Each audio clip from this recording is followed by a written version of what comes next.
Tom wiped the grease off his hands with an old rag, looking around his small auto repair shop with tired eyes. The place looked exactly like what it was, a struggling business trying to survive in a small town where people barely had money to fix their cars, let alone pay for quality work. Tools hung on pegboard walls that had seen better days, and the concrete floor was stained with years of oil changes and brake fluid spills. At 34, Tom had calluses on his calluses and worry lines that made him look older than his years. Running the shop while raising his 8-year-old daughter Lily alone wasn't the life he'd planned, but it was the life he had. Every morning started the same way, checking the bank account on his phone and hoping there was enough to get through another day. This particular Tuesday morning felt heavier than usual. The stack of unpaid bills on his desk seemed to grow taller each week, and the automated calls from the bank about his overdue mortgage had become a daily soundtrack to his stress. Lily needed new school clothes. Her jeans had holes in the knees that were way past the point of being fashionable, and her sneakers were held together with duct tape and hope. The rain hammered against the shop's metal roof like an angry drumbeat, making Tom's headache worse. He'd been up late the night before, trying to figure out how to make $200 stretch to cover groceries, utilities, and Lily's school lunch money. Math had never been his strong suit, but poverty had taught him to count every penny twice. That's when he heard the engine sputtering outside. Through the rain-streaked window, Tom watched an old pickup truck cough and wheeze its way into his parking lot, like a dying animal looking for a place to rest. The truck was a 1995 Ford that had clearly lived a hard life. Rust spots decorated the wheel wells, the bumper hung at an odd angle, and black smoke poured from the exhaust pipe like a distress signal. The engine gave one final, dramatic shudder before falling silent. The driver's door opened with a screech that could wake the dead, and out stepped a woman who looked like she'd been wrestling with farm equipment all morning. Her overalls were caked with mud.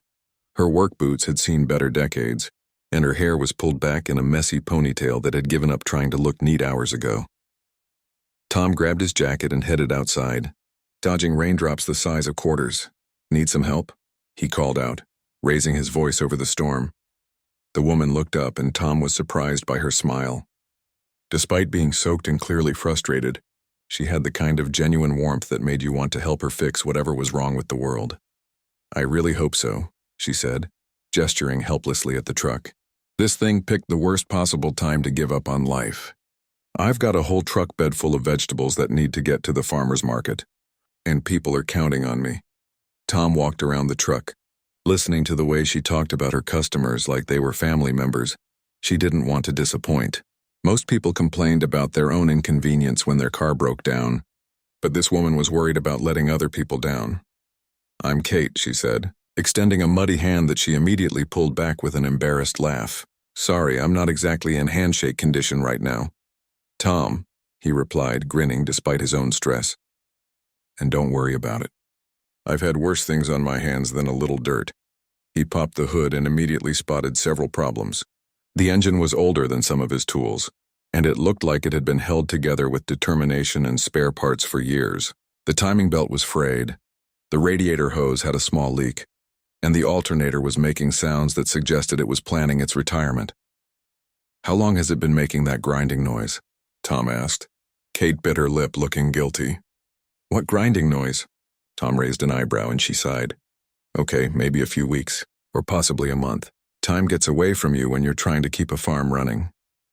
As they talked, Tom learned that Kate had been farming for 3 years, growing organic vegetables on a small plot of land outside town. She talked about her tomatoes like they were her children, and described the satisfaction of watching seeds turn into food that fed families. There was something refreshing about meeting someone who found joy in simple, honest work. "The thing is," Kate said, chewing on her thumbnail, "I can probably scrape together about $200 for repairs, but that's honestly stretching it pretty thin. If it's going to cost more than that, I might need to figure out some kind of payment plan." Tom looked at the truck again, mentally calculating the cost of parts and labor. On a good day, this job would run at least $400, maybe $5. The smart business move would be to quote her the full price and let her decide if she could afford it. He had his own bills to pay, his own problems to solve. But something about the way Kate talked about her customers waiting for their vegetables The genuine concern in her voice about letting people down reminded him of why he'd gotten into this business in the first place. Before the bills and the stress and the constant worry, he'd actually enjoyed fixing things, helping people get back on the road. "Tell you what," Tom said, surprising himself. "Let me take a closer look and see what I can do. I'll try to work with your budget." The relief in Kate's eyes was immediate and genuine. "Really? That would be incredible. I know you don't know me from anyone, but I promise I'm good for whatever we agree on." While Tom started his preliminary diagnosis, Kate wandered into the shop's small waiting area where Lily sat at a folding table, working on homework with the serious concentration that only 8-year-olds could muster. "That's some pretty intense math you've got there," Kate observed, peering over Lily's shoulder. Lily looked up with eyes that were carbon copies of her father's, serious, but with a hint of mischief lurking underneath. "It's multiplication tables," Lily explained. "Dad says if I learn them really good, I can help him figure out parts cost for customers." Kate sat down across from her, genuinely interested. "That's pretty cool. So you're like your dad's business partner?" "Sort of," Lily said, warming up to the conversation. "I also answer the phone sometimes, and I know how to organize the toolbox the right way so Dad doesn't get grumpy looking for stuff." They chatted easily while Tom worked, and he found himself stealing glances at them through the garage door. It had been a long time since he'd seen Lily light up around a new person like that. His daughter was naturally cautious around strangers, a trait that Tom both appreciated and worried about. But something about Kate put Lily at ease immediately. After an hour of diagnosis, Tom had good news and bad news. The good news was that he could get the truck running safely for about $250. The bad news was that it really needed closer to $500 worth of work to be truly reliable. "Here's what I'm thinking," Tom said, wiping his hands on his coveralls. "I can fix the immediate problems that'll get you back on the road today. The other stuff can wait a few weeks if you need time to save up." Kate's smile could have powered the shop's lights. "You'd really do that?" "Farm work is honest work," Tom said simply. "I respect that." What he didn't say was that something about Kate reminded him of his late wife, not in looks, but in the way she seemed to genuinely care about other people's problems as much as her own. It had been 3 years since cancer took his wife, and Tom had almost forgotten what it felt like to meet someone who made him want to be a better version of himself. As Kate prepared to leave Lily with a neighbor while her truck was being fixed, she paused at the door. "Is there anything I can bring you from the market? Some fresh vegetables or something? I mean, as a thank you for being so understanding." Tom was about to politely decline when Lily piped up from her homework table. "Dad loves tomatoes, but we haven't had any good ones in forever because the store ones taste like cardboard." Kate laughed, a sound that somehow made the dreary shop feel a little warmer. "Well, I definitely know where to find some tomatoes that don't taste like cardboard." As she walked out into the rain, Tom found himself looking forward to her return in a way that had nothing to do with getting paid for the repair work. He didn't know it yet, but fixing Kate's truck was about to fix something in his own life that he didn't even realize was broken. 3 days later, Kate's truck started making that grinding noise again. Tom was under the hood of Mrs. Peterson's sedan when he heard the familiar sputter and wheeze pulling into his lot. He smiled despite himself, wiping his hands on a shop rag as Kate climbed out of the driver's seat with an apologetic expression. I know, she said before he could even speak. "I probably should have listened when you said it needed more work." "Let me guess," Tom said, walking over to the truck. "The grinding noise is back, but now it's got a friend. Maybe a squealing sound when you brake." Kate's eyes widened. "How did you know that?" "Because I've been fixing cars for 15 years and this old girl is talking to me in a language I understand pretty well." Tom patted the truck's fender like it was a stubborn but lovable pet. "The good news is it's an easy fix. The bad news is you're going to be without your truck for most of the day." "That's okay," Kate said, maybe a little too quickly. "I don't have any deliveries today anyway." Tom noticed she didn't seem particularly upset about being stranded at his shop, but he didn't think too much about it. Some people just enjoyed watching mechanical work, and Kate struck him as the type who found satisfaction in seeing broken things get fixed. While Tom worked, Kate made herself useful around the shop. She organized his chaotic paperwork system, swept the floor without being asked, and even answered the phone when he was elbow deep in an engine and couldn't reach it. Morrison Auto Repair. "This is Kate speaking," she said in a professional voice that somehow made his little shop sound more legitimate than it had in years. "How can I help you today?" When Lily arrived after school, she lit up seeing Kate there again. "Dad, can Kate help me with my science project?" Lily asked, dropping her backpack by the door. "We're supposed to build something that demonstrates how plants grow." "I don't want to impose," Kate said. But Tom could see she was already mentally designing whatever contraption Lily had in mind. "Are you kidding?" Tom said. "You grow plants for a living. You're probably more qualified than her teacher." They spent the next hour building a small greenhouse out of plastic bottles and cardboard, with Kate explaining how seeds needed the right combination of water, soil, and sunlight to grow into healthy plants. Lily hung on every word, asking the kind of endless questions that only 8-year-olds could think of. Why do some plants grow faster than others? Can plants get sick like people? Do vegetables dream? Kate answered each question seriously, never talking down to Lily or making her feel like any question was too silly to ask. Tom found himself stopping his work just to listen to their conversations. The next week, Kate's truck developed a mysterious electrical problem that required 2 separate visits to diagnose properly. The week after that, it was a coolant leak that Tom was pretty sure could have been fixed in 20 minutes, but somehow stretched into an afternoon project. Not that Tom was complaining. Each visit, Kate brought something from her farm. Fresh tomatoes that actually tasted like tomatoes, not the flavorless red balls from the grocery store. Crisp lettuce that made Lily admit that maybe vegetables weren't completely terrible. Sweet corn that was so good Tom found himself eating it for breakfast. "You really don't have to keep bringing us food," Tom said during one of her visits, though he hoped she wouldn't take him seriously. "It's not charity," Kate replied, handing him a thermos of coffee that was significantly better than the gas station brew he usually survived on. "It's payment for all the times you've prioritized my truck over paying customers."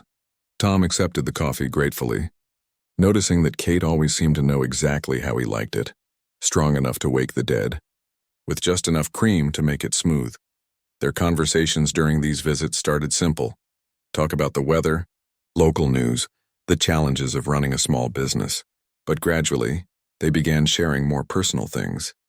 Kate told him about the satisfaction of watching seeds turn into food, the early mornings spent watering and weeding, the way farming connected her to something bigger than herself. She talked about her vegetables like they were her children, worrying about them during storms and celebrating when they flourished. Tom found himself opening up about the struggles of single parenthood, the constant juggling act between being a father and keeping a business running. He told her about Lily's nightmares after her mother died, about the guilt he felt when work kept him from school events, about the fear that he wasn't enough for his daughter. "You're a good father," Kate said one afternoon, watching through the window as Lily carefully organized his toolbox. "She's confident, curious, kind. Those things don't happen by accident." Tom felt something in his chest loosen at her words. It had been a long time since anyone had told him he was doing okay at the most important job he'd ever had. Kate started bringing small gifts for Lily. Nothing expensive, just thoughtful little things. A wooden toy truck that looked remarkably like the one Tom drove. Homemade cookies shaped like wrenches and screwdrivers. A small potted plant that Lily could grow in her bedroom window. "Why do you bring me presents?" Lily asked one day with the direct honesty that only children possessed. Kate smiled, sitting cross-legged on the shop floor to be at Lily's eye level. "Because you're important to your dad, which makes you important to me."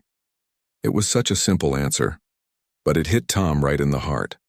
One evening in late October, Kate stayed after hours to help Tom with a particularly stubborn brake job. They worked in comfortable silence, handing each other tools without having to ask, moving around each other in the small space like they'd been working together for years instead of weeks. "There," Tom said finally, tightening the last bolt. "Mrs. Chen's brakes will stop squeaking, and she can stop telling everyone in town that my shop is too noisy." Kate laughed, and Tom realized he'd been collecting the sound of her laughter like other people collected stamps. Each one was slightly different, and he was becoming an expert in all the variations. "I should probably head home," Kate said, but she didn't move toward the door. "Probably," Tom agreed, but he didn't step away from where they stood near the workbench. The shop felt different with just the two of them there. Quieter, but not empty. more intimate than it had any right to be, considering they were surrounded by car parts and motor oil. "Tom," Kate said softly. "Yeah? Thank you. For everything. For being patient with my truck, for letting me hang around here, for being so good to me." "Kate," Tom said, stepping closer, "you don't have to thank me for enjoying your company." The kiss happened naturally, like it had been building toward this moment for weeks. Kate's lips tasted like the peppermint tea she'd been drinking, and her hands were warm against his chest. For the first time in 3 years, Tom felt like maybe he was allowed to want something for himself again. When they broke apart, Kate's eyes were bright. But there was something else there too, something that looked almost like worry. "I should really go," she said. But this time there was an urgency in her voice that hadn't been there before. "Of course," Tom said, stepping back. "Lily's staying at her friend's house tonight.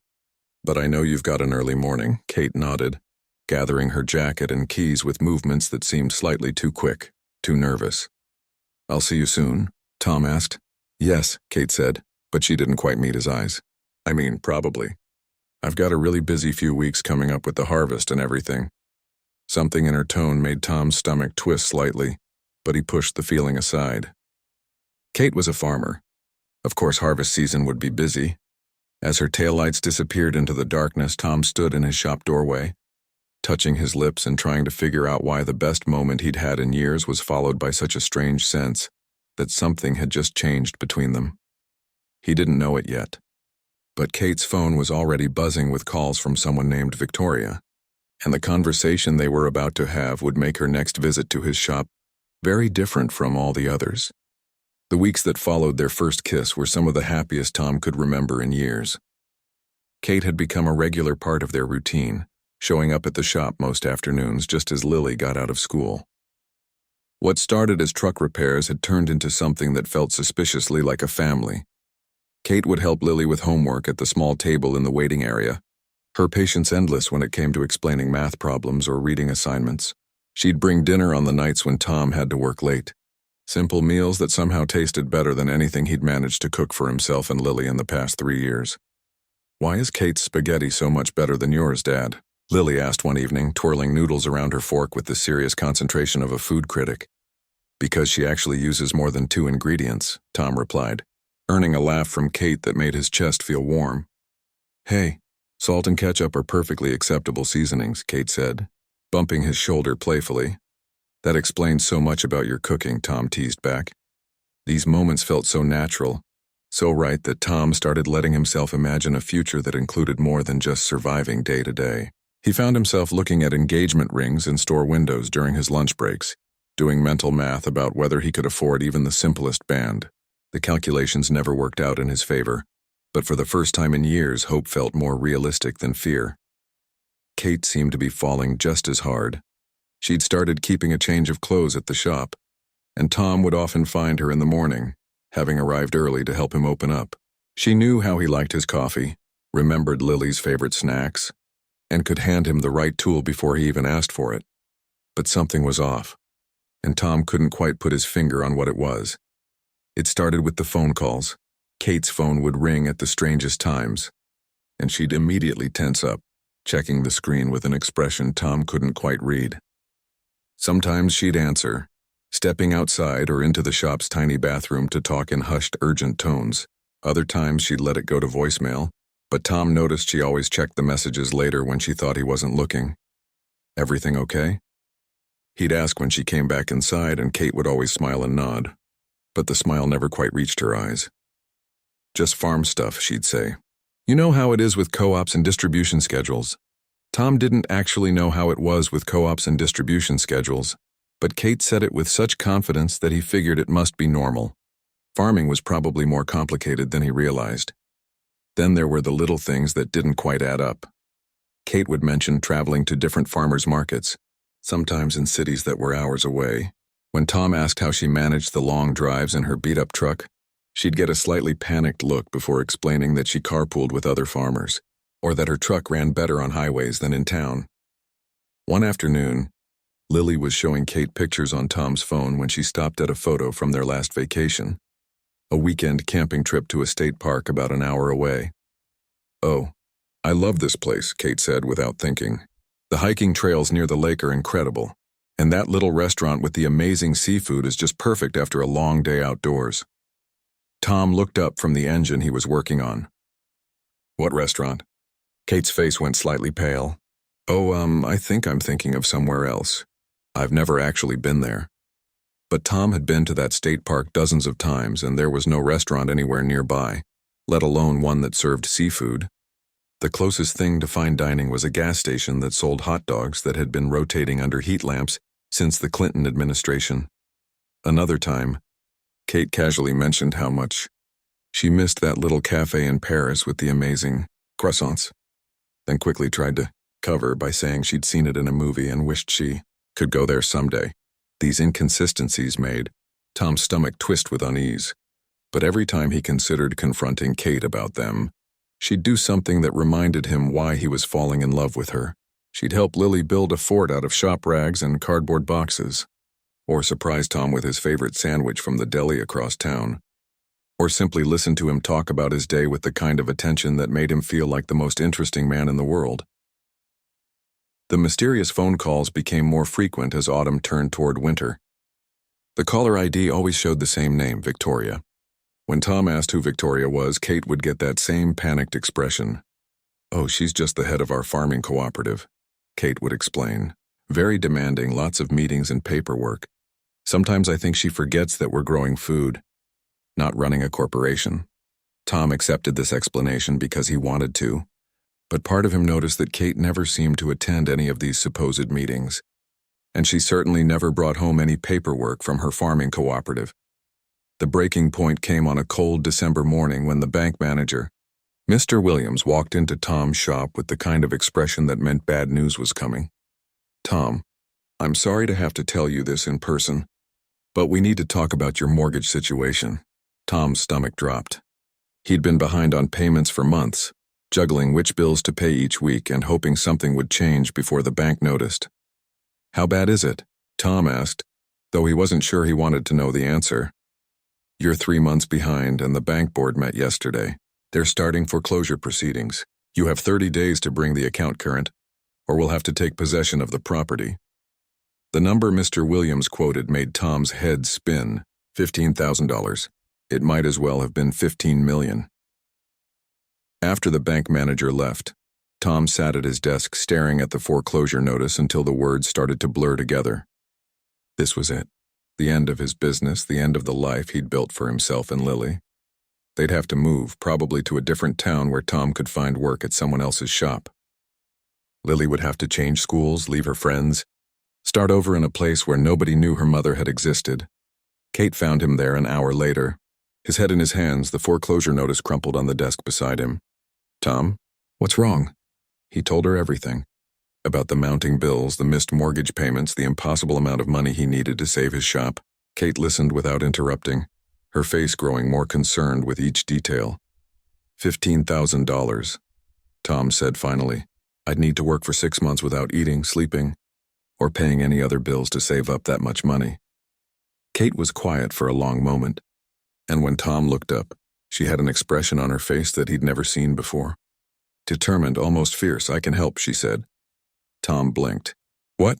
"I can lend you the money. I've had some really good harvest years, and I've been saving up for equipment upgrades." "This is more important." "Kate, no. I can't ask you to—" "You're not asking. I'm offering." Tom stood up, shaking his head. "You're talking about your life savings. Money you need for your farm, your future. I won't let you risk everything you've worked for because of my problems." "It's not a risk," Kate said, and there was something almost desperate in her voice.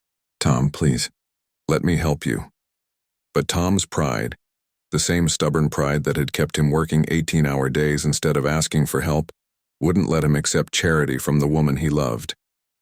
Especially not when he knew how hard she worked for every dollar she earned. "I appreciate the offer, I really do," Tom said, "but I need to figure this out on my own." Kate's face fell, and for a moment, Tom thought he saw something that looked almost like panic in her eyes. "Tom, you don't understand." "I understand that you're the most generous person I've ever met," Tom interrupted, "but I won't let you sacrifice your security for mine." As Kate left that evening, Tom noticed she was on her phone again, speaking in urgent, hushed tones to someone about the situation and running out of time. He assumed she was talking to her farming cooperative about her own financial situation, probably explaining why she couldn't afford new equipment after all. He had no idea that Kate was actually talking to her mother's financial advisor about accessing her trust fund, or that the woman he'd fallen in love with had enough money to buy his shop 100 times over without making a dent in her bank account. Tom spent that night lying awake, staring at the ceiling and trying to figure out how to save everything he'd worked for without destroying his pride or his relationship with the woman who'd become his whole world. Neither of them slept well that night, but for very different reasons. The next few days passed in a blur of desperate phone calls and rejected loan applications. Tom had swallowed his pride enough to ask every bank in town for help, but his credit score and the shop's financial records painted a picture that no lending officer wanted to touch. With each no, the reality of losing everything became more concrete. Lily had noticed something was wrong, even though Tom tried to hide his stress. She'd started leaving little drawings on his workbench, pictures of the three of them together, him, her, and Kate all smiling under a crayon sun. Each drawing felt like a knife in his chest, reminding him that he wasn't just about to lose his business, but the life they'd all started building together. Kate had been quieter than usual, taking more phone calls and disappearing for longer stretches. When Tom asked about it, she'd give him the same explanation about farming cooperative meetings, but her answers felt more strained each time. "I might need to make a trip out of town this weekend," Kate said on Friday afternoon, not quite meeting his eyes. "There's a big meeting about next year's distribution contracts." "On a weekend?" Tom asked, looking up from the invoice he was trying to make sense of. "These farming people work all the time," Kate said with a forced laugh. "You know how it is." Tom didn't know how it was, but he nodded anyway. He had bigger problems than Kate's mysterious farming cooperative. Saturday morning brought an unexpected break in his routine. Mrs. Patterson from Lily's school called to ask if Lily could join her daughter for a sleepover that had been planned for weeks. Tom had completely forgotten about it, but Lily was so excited that he couldn't bring himself to cancel, even though he'd been looking forward to spending the weekend with her. After dropping Lily off at her friend's house, Tom found himself with a rare few hours of free time and a sudden urge to do something that might make Kate smile. She'd been so stressed lately with all her farming business, and he thought maybe surprising her with dinner might help both of them feel better. Tom had never actually been to Kate's farm, but she'd mentioned it was on Riverside Road, about 20 minutes outside town. He'd always assumed it was one of the smaller properties out there, maybe a little rundown like most of the family farms in the area. He stopped at the grocery store to pick up ingredients for the pasta dish Kate had taught him to make, the one that actually used more than salt and ketchup. The plan was simple: show up at her door with dinner and maybe help her forget about whatever farming cooperative drama was weighing on her mind. Riverside Road wound through countryside that got prettier and more expensive the further you drove from town. Tom passed several modest farms and rural houses before his GPS told him he was getting close to the address Kate had given him for emergencies. What he found instead made him pull over to the side of the road and stare. The iron gates were the first thing that caught his attention. Tall, elegant, and definitely not the kind of thing you'd find protecting a vegetable farm. Beyond the gates, a perfectly paved driveway curved through landscaped gardens that looked like something from a magazine. Tom checked the address on his phone 3 times, certain he'd made a mistake, but the GPS insisted this was the right place, and the numbers on the mailbox matched exactly. He drove through the open gates slowly, taking in details that made less and less sense with each passing second. The gardens weren't just beautiful, they were professionally maintained with the kind of precision that cost serious money. Stone pathways wound between flower beds that had clearly been designed by someone who understood both art and horticulture. The house that came into view around the final curve wasn't a farmhouse. It was a mansion. 3 stories of stone and glass rose from perfectly manicured lawns with wings that stretched in both directions and enough windows to light up half the county. A circular driveway wrapped around a fountain that probably cost more than Tom made in a year. Parked near the main entrance were cars that Tom recognized from the luxury dealership magazines he sometimes flipped through. During slow afternoons, a Mercedes sedan that looked like it had driven off the showroom floor that morning A BMW SUV with tinted windows, and behind them, barely visible, Kate's beat-up truck looked like a prop from a completely different movie. Tom sat in his own truck, engine running, trying to make sense of what he was seeing. Maybe Kate worked here. Maybe she was employed by whoever owned this place, helping with their gardens or something. That would explain why she knew so much about growing vegetables. But even as he thought it, Tom knew he was lying to himself. A man in what looked like a security uniform approached his truck with the kind of polite but firm expression that suggested Tom didn't belong here. "Can I help you, sir?" "I'm looking for Kate," Tom said, though his voice sounded strange to his own ears. "Kate Chen Montgomery?" The guard asked. "Are you expected?" Chen Montgomery. The name hit Tom like a physical blow. He'd heard that name before, seen it in the local newspaper's business section. The Chen family owned half the tech companies in the state, and their daughter had been in the news recently for some charity work. "No," Tom said quietly. "I don't think I'm expected." He was about to ask the guard if there had been some mistake when the front door of the mansion opened. A woman emerged wearing an elegant black dress and heels, her hair styled in a way that probably took hours to achieve. It took Tom several seconds to recognize Kate. She was talking to someone just inside the door, laughing at something they'd said. Her posture was different, more confident, more polished. She moved like someone who belonged in a place like this, someone who'd grown up with marble floors and crystal chandeliers. A valet appeared with keys to the Mercedes, and Kate accepted them with the casual ease of someone who'd never worried about car payments or insurance premiums. She was clearly preparing to leave for some social event, the kind of gathering where people discussed stock portfolios and vacation homes. Tom watched her slide into the driver's seat of a car that cost more than his shop was worth, and something inside his chest just broke. He reversed down the driveway as quickly as he could without drawing attention, his hands shaking on the steering wheel. By the time he reached the road, he could barely see through the tears of anger and humiliation that blurred his vision.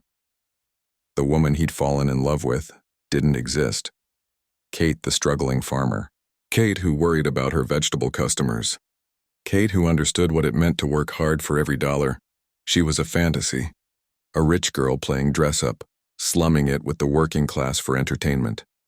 How many times had she laughed about him with her wealthy friends?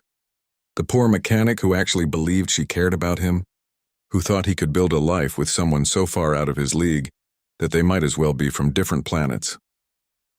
Tom drove home in a fog of betrayal and self-recrimination. How could he have been so stupid? All the signs had been there. The inconsistent stories, the casual mentions of expensive places, the way she always had her phone calls in private. She'd been living a double life, and he'd been too blinded by loneliness and hope to see it. His phone started ringing before he even made it back to town. Kate's name appeared on the screen, and Tom let it go to voicemail. It rang again immediately, then again. By the time he reached his shop, Kate had called 7 times. Tom sat in his truck in the parking lot, staring at his phone as it rang for the 8th time. Finally, he answered. "I know," he said without preamble. There was silence on the other end, then Kate's voice, smaller than he'd ever heard it. "Tom, I can explain." "Can you?" Tom interrupted. "Can you explain why you've been lying to me for months? Can you explain why you let me worry about $15,000 when you probably spend more than that on shoes?" "It's not like that." "What's it like, Kate? Or is that even your real name?" "It is my real name," Kate said, and he could hear tears in her voice. "Tom, please just let me explain." "I never meant for it to go this far." "Right," Tom said bitterly. "You never meant to let the poor mechanic actually fall in love with you. That must have been awkward. That's not what I meant, and you know it." "I don't know anything anymore," Tom said. "I don't know who you are. I don't know what any of this was supposed to be. But I know I'm done being your charity case." "Tom," he hung up and turned off his phone. When Kate showed up at his shop an hour later, Tom was ready for her. He'd spent the time getting angry instead of hurt, because anger was easier to handle than the crushing weight of betrayal. "Get out," he said when she walked through the door. "Tom, please just listen to me for 5 minutes." "5 minutes?" Tom laughed, but there was no humor in it. "How about you listen to me for 5 seconds? I'm not your entertainment. I'm not your project. I'm not whatever this was supposed to be." "This was supposed to be me falling in love with you," Kate said desperately. "That's all it ever was. Right. The poor mechanic and the secret millionaire. Very romantic. Did your rich friends think it was funny? Kate's face crumpled. You don't understand. I understand perfectly, Tom said. Rich girl gets bored, decides to play farmer, has some fun with the locals. Well, the fun's over. Don't come back here. Kate stood in the doorway for a long moment, tears streaming down her face. Tom, I love you. I love Lily. This isn't what you think it is. Yeah. Well, Tom said, turning away so he wouldn't have to see. 2 weeks passed like the longest month of Tom's life. The foreclosure notice sat on his desk like a death sentence, counting down the days until he'd lose everything. He'd stopped answering his phone, stopped opening mail that wasn't absolutely necessary, and spent most of his time just going through the motions of running a business that wouldn't exist much longer. Lily knew something was wrong, but Tom couldn't bring himself to tell her they'd probably have to move soon. How do you explain to an 8-year-old that the life she's known is about to disappear? How do you tell her that the woman she'd started thinking of as family was never real to begin with? Where's Kate? Lily asked for the 100th time, coloring at her usual table in the waiting area. Is she sick? Did we make her mad? She's just busy with farm stuff, Tom lied, the words tasting bitter in his mouth. You know how it is. But Lily was smarter than he gave her credit for. Dad, are you sad because Kate doesn't come here anymore? Tom looked up from the engine he was pretending to work on. His daughter's eyes were too knowing for someone her age, full of the kind of worry that kids shouldn't have to carry. I'm fine, sweetheart, he said, which was the biggest lie he'd told yet. You don't look fine, Lily observed. You look like you did after Mom died, but different. The comparison hit Tom right in the chest. After his wife died, he'd been devastated but focused. Everything had been about taking care of Lily and keeping their world from falling apart. This felt worse somehow. This felt like he'd been foolish enough to believe in something that was never real. On a gray Tuesday morning, exactly 3 weeks after his world had imploded, Tom found Mr. Williams from the bank standing in his shop again. This time, though, the bank manager was wearing a confused expression instead of his usual funeral director demeanor. Tom, I need to talk to you about your mortgage situation. Tom's stomach clenched. He'd been expecting this visit, the one where they'd hand him official eviction papers and give him a date to clear out. How long do I have? Tom asked, not looking up from the brake pads he was installing. Well, that's the thing, Mr. Williams said slowly. Your account has been brought current. Tom's wrench slipped, nearly skinning his knuckles. What? As of yesterday, your mortgage is completely up to date. All back payments, penalties, and fees have been paid in full. Tom stood up so fast he nearly knocked over his tool cart. That's impossible. I didn't pay anything. Mr. Williams consulted his paperwork. The payment came from the estate of Robert Chen, through his attorney's office. Apparently, he'd been setting aside money to help you but passed away before he could give it to you directly. The estate just finished processing the bequest. Tom felt like the world had shifted sideways. Robert Chen? I don't know anyone by that name. According to the attorney, Mr. Chen was your late wife's father. Apparently, he'd been quietly saving money for years, wanting to help you and your daughter but not knowing how to approach you about it. The shop seemed to spin around Tom as the pieces clicked into place. His wife's father had died when she was young, and she'd been raised by her mother's family. He'd never met any of her father's relatives, had never even known their names. You're saying my father-in-law left me money, $15,000 plus a little extra to cover any interest that might have accrued, Mr. Williams confirmed. The attorney said Mr. Chen had been trying to work up the courage to contact you directly, but he died suddenly last month. His will specifically mentioned the money was for his granddaughter's future. Tom sat down heavily on a rolling stool, his mind reeling. All this time, he'd been so sure that Kate had somehow arranged the payment. He'd been preparing to storm over to her mansion and throw the money in her face, to tell her he didn't need her charity. The attorney wants to meet with you, Mr. Williams continued. Apparently, there are some other things Mr. Chen wanted you to have. After the bank manager left, Tom sat alone in his shop, staring at the foreclosure notice that was now just a piece of paper instead of a threat. The relief should have been overwhelming, but instead, he felt a growing sense of shame. He'd been so quick to assume Kate was behind the payment, so ready to believe she was manipulating him, even in a way that would have saved everything he cared about. The realization of his own prejudice sat in his stomach like a stone. That afternoon, driven by a need to understand what he'd lost, Tom found himself doing something he'd sworn he'd never do. He looked up Kate Chen Montgomery online. What he found made him feel even worse. Article after article detailed Kate's charity work. Not the kind of publicity-seeking donations that rich people made for tax breaks, but real hands-on work. She'd been volunteering at food banks for years, working in community gardens, and quietly paying for car repairs for families who couldn't afford them. One article from 6 months ago showed a picture of Kate in mud-stained overalls, teaching kids at a local elementary school how to grow vegetables in their school garden. She looked exactly like the woman he'd fallen in love with. Genuine, caring, completely focused on helping others. Another article mentioned that she'd been living independently for the past 3 years, choosing to work with her hands instead of joining her family's business empire. The journalist noted that Kate seemed more comfortable talking about soil, composition than stock portfolios. Tom found a video interview where Kate talked about why she'd chosen farming over the corporate world. "Money doesn't give your life meaning," she said to the camera, and Tom could hear the sincerity in her voice. "I wanted to do something that actually mattered, something that fed people and connected me to the earth. My family thinks I'm crazy, but I've never been happier." The interviewer asked if she planned to return to the family business eventually. "Never," Kate said firmly. "This is who I am. This is who I want to be." Tom closed his laptop, feeling sick with the realization of how badly he'd misjudged everything.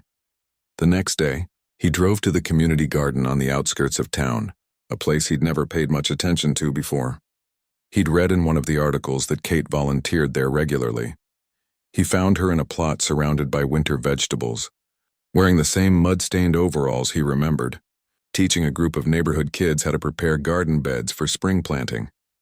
"The secret is in the soil," Kate was saying, holding up a handful of dark earth. "If you take care of the soil, it takes care of the plants, and the plants take care of you." A little girl raised her hand. "My mom says vegetables are yucky." Kate laughed, and the sound made Tom's chest ache with missing her. "That's because store vegetables sometimes forget how to taste good. When you grow them yourself with love and good soil, they remember how delicious they're supposed to be." Tom watched from a distance as Kate worked with the kids, answering their endless questions with the same patience she'd shown Lily. She was completely in her element, dirt under her fingernails, teaching children about something she genuinely cared about. This wasn't a rich girl playing dress-up. This was exactly who she'd always been.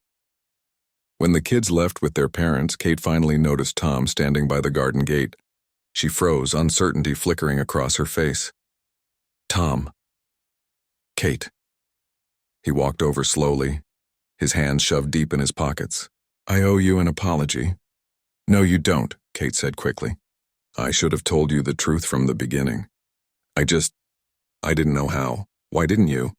Tom asked, genuinely curious now instead of angry.